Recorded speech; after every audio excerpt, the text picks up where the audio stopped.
All right, three, two, one.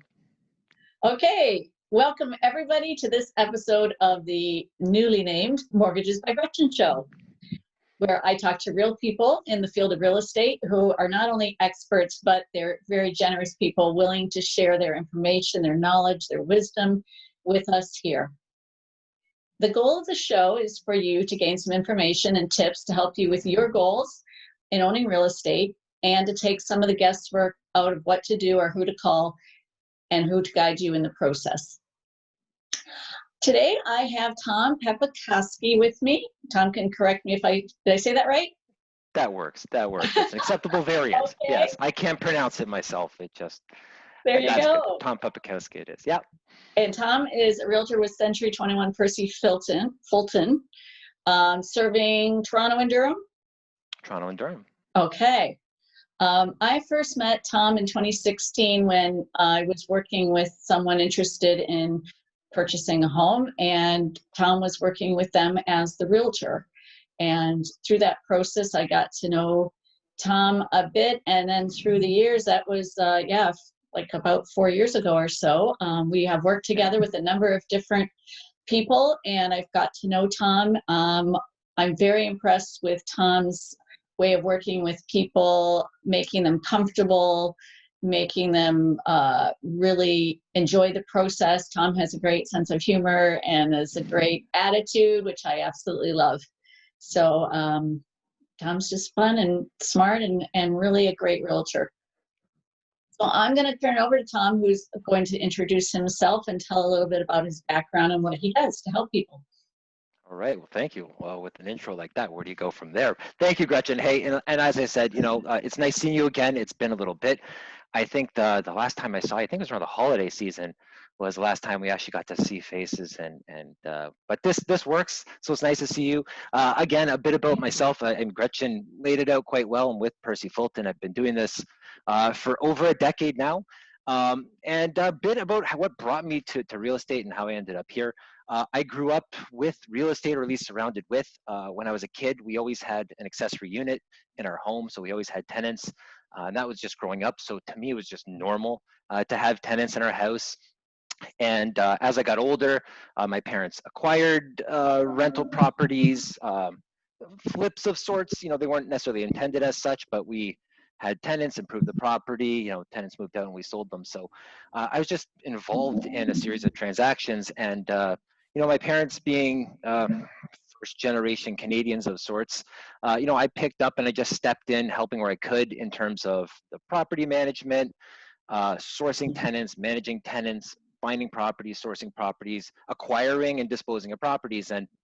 And so I was in it and just doing all those activities. I was forced to work with realtors and what have you. And there's just things that I saw that people did that I really liked from that realtor perspective. And then there was gaps that, I don't know, kind of bugged me or otherwise, or at least I found sort of a niche or something that I felt I could do better for people, to which case I didn't feel that I was getting at the time. And I mean, you touched on them. It's making people feel comfortable. It's a big thing to move. It's huge. And, you really want people to understand the full process. So I always look at each client and each person from their perspective, what's brought them to ask these questions or to think about buying, selling, and what their experience is. Most people don't do this often, but it's a huge thing. So it's a matter of just sort of chunking down where they are and what they want to do to the end result, and what are the steps involved. And I think that when you break down something massive into small chunks, it becomes much more peaceful and comforting and understandable. And the other piece that's big, I'm big on, is communication. I find that there's a lot of ways these days to get in touch with people, between email, text, calls, and social media, etc. And it's just overwhelming for everybody, for that matter. And so when you have somebody who's looking to buy or sell and they have questions or something comes to mind, they send out that communication. And for a lot of people that are also on the other end, the professionals, if you will, are overwhelmed with these communications. Email has kind of turned into a variant of snail mail where, you might get a response back in hours or maybe days, etc. So I pride myself on what I refer to as near instant communication. If I get a call, text, or email, I do my absolute darn best to answer it or respond as immediately as possible with something. I got it, great, got it. I'm looking into it, something. And I think that that just puts people at ease, that gives them the confidence that, yeah, he does have it. I'm not just, another person he's working with at the bottom of a list or in the inbox or to-do list. Each person really matters. And I know where they're coming from. I like it when I get instant responses or quick responses, if you will. So I just give that back. So and I help people. I mean, as you said, primarily in Durham, but also in the GTA, helping individuals and families just sort of find, the right home for them. And that's a bit extra about Excellent. And I think you made a great point, because sometimes I know myself, it's like, oh, I don't have the answer for this person yet, so I'm going to maybe wait. But I think that's a good reminder. Like, even if you don't have the answer yet, still say, I don't have the answer. I'm going to get back to you in an hour or whatever. So. Absolutely. And that there is a couple sentences. It's so quick for us on the professional side of things, just to hammer that out, add it to your list, and that person just has that confidence that it didn't get buried, it didn't get caught by a spam filter, it didn't get buried by a bombardment of emails. They just know that you got it. And I think that that just puts people at such a strong ease. I think we all appreciate it, whether it's professionally or with friends or otherwise. So yeah. Absolutely. Okay, so my first question, we work together with a person wanting to sell and purchase. The concern with this woman was that she didn't know what's happening with her company. Is she going to have to continue? Is she going to continue working from home, which she's enjoying, which is a fair distance though from her work, or is she going to have to start going back to Toronto on a regular basis, where the head office is, where she used to work before COVID? That's been up in the air for her, so that's been a concern. So how did you handle that with her and with others like that when there's some uncertainty, or maybe a lot of uncertainty? Yeah, it's the perfect word for it. I mean, we're all dealing with various elements, especially with COVID, of uncertainty, but just in general, we always have uncertainty to deal with. I mean, nothing is really certain for that matter. I mean, health and wage and income aren't certain. We hope things continue the way they are, but those are more so certain uncertainties. We expect our health to remain, and we know kind of where we stand professionally and otherwise. But then there's also the uncertainties. And let's go into the example that you had brought up. I mean, she lives in a condo in Richmond Hill. She chose to live there due to proximity to work. Everyone, or the commute to work is a major consideration when people to choose where to live. And she's in a condo, and condo life isn't for everyone. There's pros and cons to each type of scenario, but she'd love nothing more than her own detached home. That's been the goal, the vision, and the condo was sort of a stepping stone to get there. So now that the pandemic has hit, and she's been working from home since, I guess, late March, and loving it. The question's just swirling now. What if I get to keep doing this? Where can we go? Where will my money take us? And now we've been in a kind of a pause as she's been waiting to find out whether she can work from home permanently or not. But that's the uncertainty of it, because her workplace might decide tomorrow, 3 months, when the pandemic is done. When is that, right? So we're framing our decision and life decisions around something that we have no control over and have no idea when we're going to find out. She might have to go back to work. She might not. They haven't given a sort of a timeline in terms of when they're going to make such decision. They haven't said that such decision is going to be made. It's just, this is what they're doing right now. And they're going to continue doing it until they say otherwise. So you can't make decisions around things that are that far out of your control, but you can look at, and in her scenario, what she's ultimately looking to accomplish and how that could sway or impact it, and what we can do sort of to accommodate. So in her perspective, she always had this desire to be no more than an hour commute away from the office, and that brought us out to Oshawa. That was just kind of that where the geography sort of ended, and even with assuming that she got to work from home permanently, she still has geographical anchors, if you will, that can be quickly forgotten. And when you sort of get by this, I can work from home, where can I go? But she still has family and friends, and she doesn't want to be that far from them. So we're not going to, send her too far out just because she gets more bang for her buck if she could work from home. So, we really just sat down and took a look at what her true priorities are. The hour of a commute, that requirement was kind of arbitrary in nature. I mean, she chose a time, it's an hour. And there's limitations that come with just having sort of a zone drawn like that. So at the end of the day, on this one in particular, we worked with the variables that we do know and have a greater control over. But, we looked at the things that a variable or requirement that was kind of soft in nature, the hour. I had a conversation with her. What if, is an hour and 10 too much? An hour and 15 minutes? And when she thought about it, it's like, no, that's not that bad. And if I get to work at home all the time or a couple days a week, if I have to go to the office sometimes, an hour and 15 is not that bad. But, when looking at that and focusing on the variables we do have, that opened up Curtis as an example in Durham. And in this example, and just a whole new set of options are available when you just really drill down on what you do know and what you have control over. So, um, it's just really a matter of controlling the things that you do know. COVID, of all things, is the wildest variable. Who knows where we're going with this thing? Yeah. So you can't make permanent life. Well, yeah, I mean you can, just situational dependent. But in this case here, in this exact example, I wouldn't advise making uh, moved decisions on where you're going to live based on that. And the alternative for her is just wait until you find out. But what's the impact of that? We could be waiting, again, months or years. And what happens in the meanwhile? Well, prices tend to go up. That's happening. And, she's in a condo and maintenance fees go up where she lives.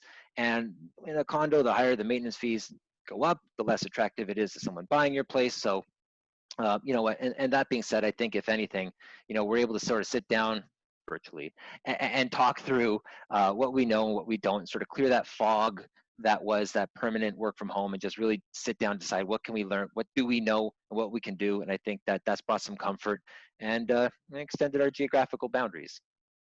Yeah.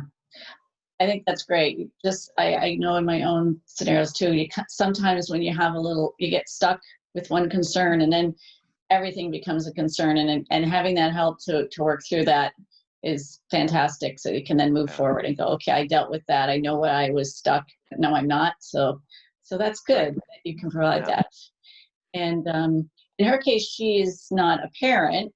Um, I'm sure you are also running into people who don't know yet about what's happening with school and daycares as things are starting to open up. How are you finding that these sorts of concerns are affecting real estate, and do you have any thoughts about how it's going to affect, especially maybe even the work from home aspect, affect people's buying habits and trends? Yeah, good question. I think that daycares and schools, maybe not so much. I think that schools will open up at some point eventually, whether it's this year, whether it's a winter start, or we do sort of a half and half, or even next year. So that's a shorter term impact. Again, provided COVID doesn't surprise us all and something crazy else happens. But so I don't know if that in itself is going to have a major impact to schools or daycares, one that we can tangibly touch. But I do think working from home has and will, and even COVID just in general, the impact that it's had on the market. We started off with such a strong spring market in February and March. It was roaring. And then everything came to a halt, right? And we went from talking about buying and selling to hoarding groceries and toilet paper. That happened, right?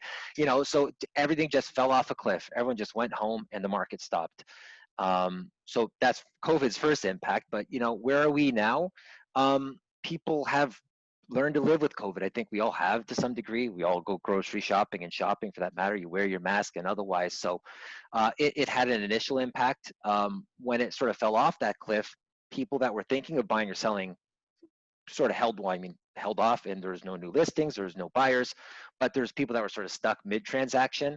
The people that bought in early March and were like, great, I'll list at the beginning of April, and then their house is on the market or mid-March, and then so there's a bit of a price drop if you looked at the March-April timeframe, but things have rebounded since. That's the immediate sort of impact of COVID, if you will. But I do see a big trend happening, or I do suspect a big trend is going to happen with the work from home tsunami. I think that COVID will one day go away. but I don't think all jobs are going to, I don't think jobs and work will go back in the box the way that it was. I think that, the person that we're talking about earlier, she's waiting for that announcement to see if she can work from home permanently. And I mean, look at that example. She's roaring to go to the burbs to get out of a condo and into a bigger house. And by no means is she the only one, but she's one who is waiting that announcement and that news. But there's been many companies that have announced, major tech companies and otherwise, that people will be able to work from home permanently.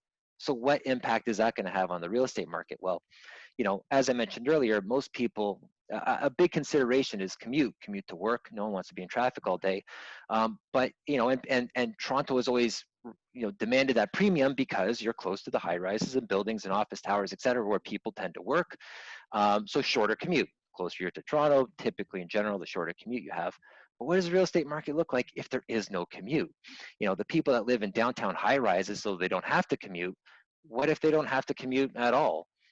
Will they still choose to live in that high rise or that condo or that, the house that has that super price tag, if you will? And think of families that are in, condos and otherwise. I mean, again, there's pros and cons, but, if they don't have to work from home, then what? And we're already seeing sort of a race to the suburbs from these people that, found out they can work from home permanently. Your dollar goes quite further in Durham than it does in Toronto, or even those other suburbs for that matter.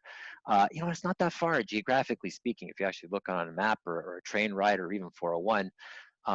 So we're seeing it already. The 416ers that are participating out in Durham, and you've seen. I mean, you have a taste in terms of what the market's been in the last month or so with all these multiple offers, et cetera. So I just think that longer term, certain people will work where they did. Certain industries may not even exist in the same fashion that they once did.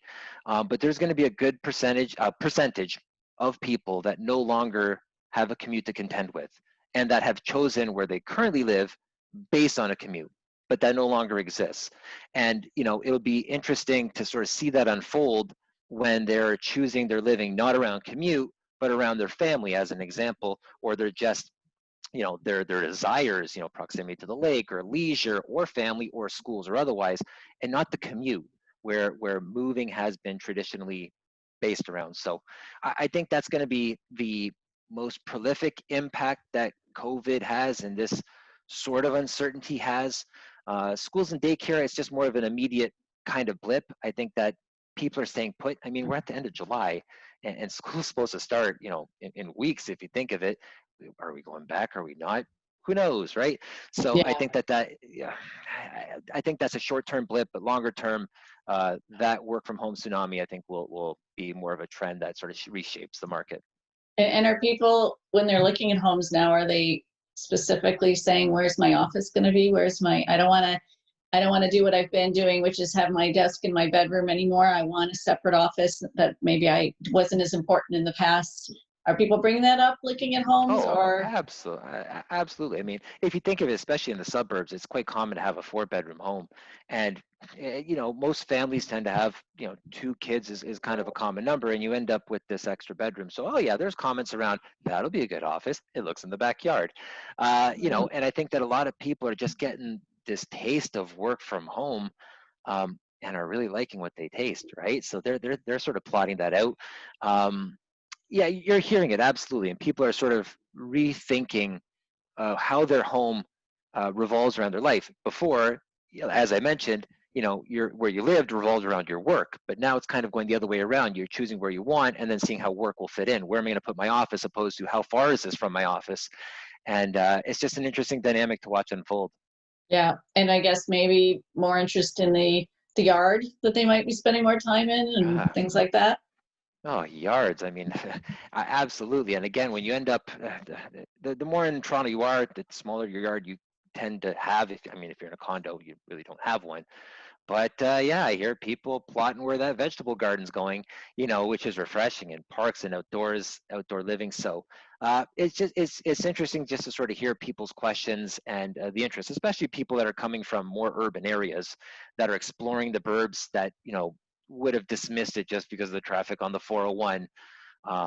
and a lot of people that are thirsting to hear that they can do the same, and avoid that commute altogether. So different questions and different perspective. And this is unfolding live as we speak, as more and more companies decide what they want to do. I was just reading an article of, these companies are also finding, first there was the benefits of work from home. Business was continuing, everything was looking good, but now they're coming across some of the challenges, such as, new hire training and ramping is more difficult with someone working remotely, and projects are taking longer to complete. So who knows to what degree this next tidal wave will be, but it'll be a percentage. And I think that's going to change the way people look at homes. Yeah, I heard it was a US based company that was saying long term they expect 20% decrease in the use of office space in the bigger companies and people, Yeah. when things pan out. Of course, now it's probably 80%, but I think that's the long term forecast. But I obviously depends on where you are. But Absolutely, but any percent, that's just going to be huge. It's gonna have its mark. I suspect that that's going to be one of the long-lasting impacts. When COVID's all done, I don't think that will go back, if you yeah. will. And I think things will just look differently from a work commute perspective. Okay. Well, that's good perspective info to keep in mind. And on a different topic, you are an entrepreneur as a realtor, and you work from home. And I know that your partner, your wife, she has times where she needs to be away, and it's during work time. So you're working from home with two beautiful, amazingly adorable daughters. Oh, the girls. And Oh, yeah. I'd like to know what's working. What have you learned? What are you finding is effective and getting your work done and dealing with parenting at the same time with young. How old are your daughters? 5.5 and 4. Yeah, so Yeah. wow, I'm very respectful of you and everyone who's doing that, juggling that, and any good tips or things you've learned. Coping strategies. Oh gosh, Gretchen, Yeah, that too. that is what it is. I think that anyone with kids in and around the same age, I get it. Go figure. I mean, everyone has a COVID impact of sorts in one way or the other. But with the kids, I love the girls. They're fantastic. But let me tell you, oh gosh, Gretchen, we've rescheduled this once already because this might just get interrupted because of the kids. I can't even rule that out as a possibility. Yeah, my wife is home and she's with them, but if someone needs to go to the washroom, there's going to be, just storming in like banshees in here. So I apologize if that happens, but oh gosh, you know what? It's one of those things that I think I figured out, and I never do. It's tough. Okay, so here's some actual tips and strategies I think that have helped, or at least that I've come up with. If anything, I think what has helped is helping, introducing them more intimately in terms of what I am actually doing. I think that they have a natural interest, what daddy does, and they're kids. They just want to play. They just want to have fun, and they want to engage with you, right? So they're constantly running in the office, etc. But if you really just walk them through what it is and they have an understanding, I think now they get the cues and the terms better. I got this motion here, so when they see daddy does this in the office, that means just do anything. I'm on a call or otherwise. Video calls are much more challenging, let me tell you.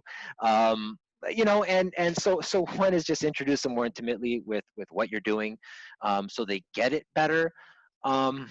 Next is to know your outs, if you have any. I know if I'm in the worst of scenarios, I can offer those girls TV, and that is instant medicine.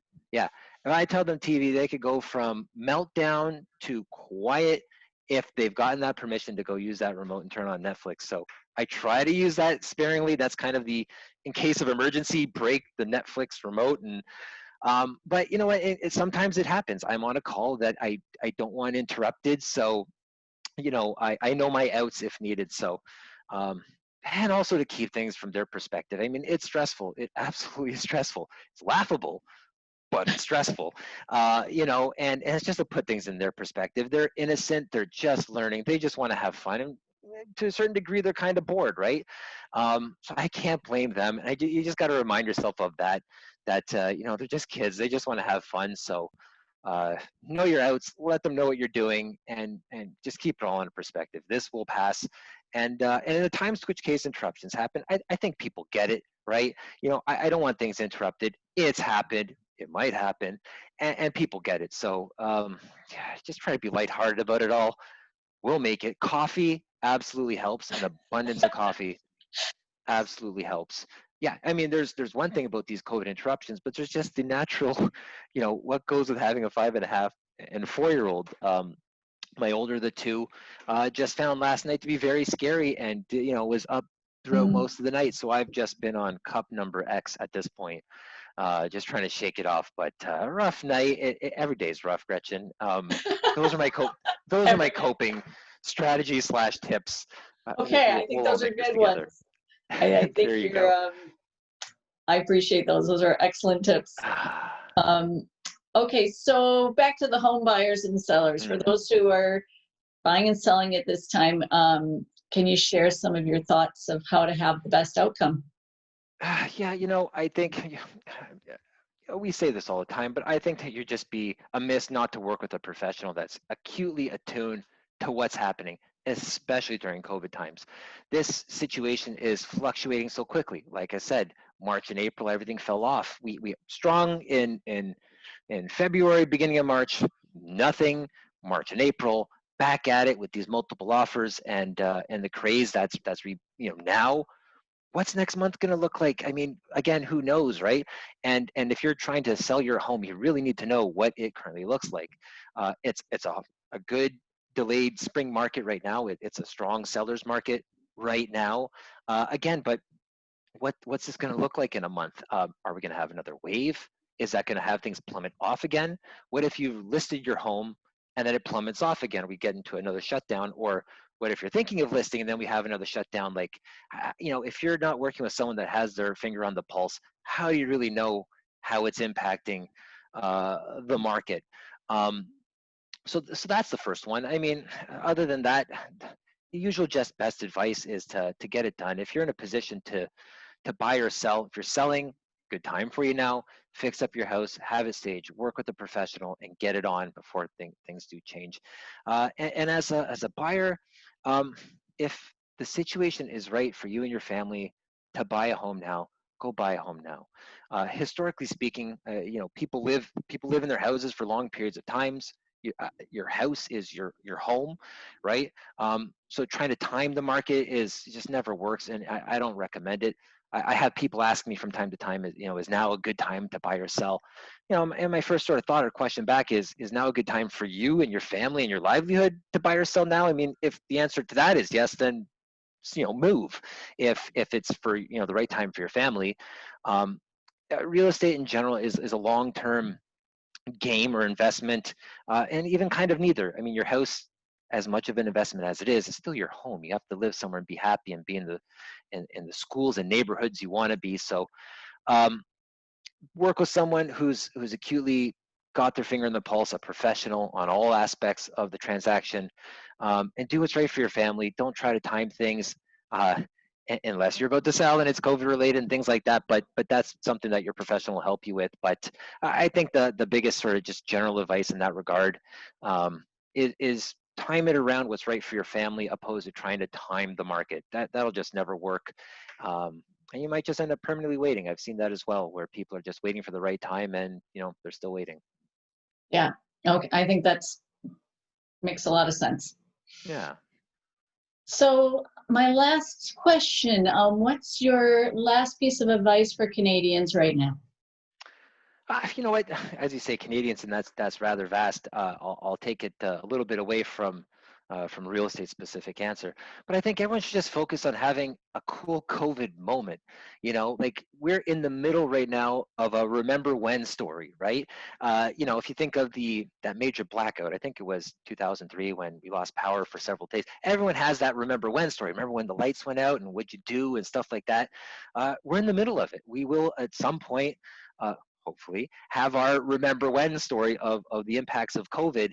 And right now, there's a lot of, you can be half empty about it, and you can't go to concerts and travel the same way. So, but on the half full side, you're kind of forced to do things differently in a really cool fashion. Like we're all given more time with our family and those kids, yeah, and to do different things. Like if there was no COVID right now, you'd have a lot of these kids that were, off to soccer practice and doing all different sports, and then families that are traveling, and then everyone's doing everything any given weekend. We're going camping, we're going cottaging, we're flying here and going to, the Disneyland and all these things, that everyone's just off doing their own things, and that was our normal. And now, by force, we're forced to do something different, to spend more time with people, just to kind of humble down and just enjoy, your backyard, your neighborhood. I live by the lake in Ajax here, and that path is just tremendous. And it just kind of forces you to spend more time on it and to explore local gems, opposed to, trying to get tickets for something, which is cool in its own regard. But right now, we're forced to do things differently. And you can have a really cool COVID moment if you just sort of pause and just enjoy the moment for what it is. And we'll all laugh about this one day. I think that's perfect advice. And you gave a lot of really good tips to help people navigate this. I think I really appreciate your the reminder that this is a blip. Well, we don't know how long of a blip, or if it's going to be a double blip, but whatever it is, it's still a blip in many ways. Absolutely. So to keep that in mind. So I'm very grateful for you being here and sharing your tips and ideas, and it's been really helpful, and I appreciate the chance to get to know you better as well. Always great talking with you, Gretchen. Thank you for having me. Okay, you're welcome. All right. Cheers.